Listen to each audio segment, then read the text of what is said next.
Hello everyone, Zain with you, and today we'll show you how to fix your account will be deleted in 29 days Gmail account problem. Now, to fix the problem, try to be fast. First, verify your account ownership by using the SMS, email, or via security questions.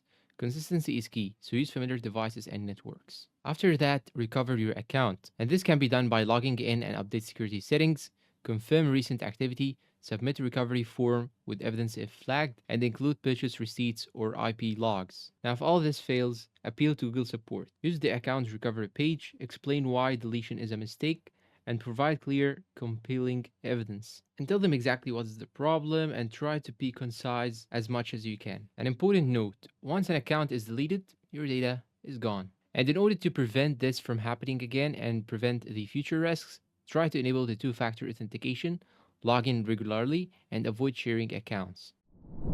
And that's all for today's video. If you find this video helpful, please support us with like, subscribe, comment, share. Thank you for watching and goodbye.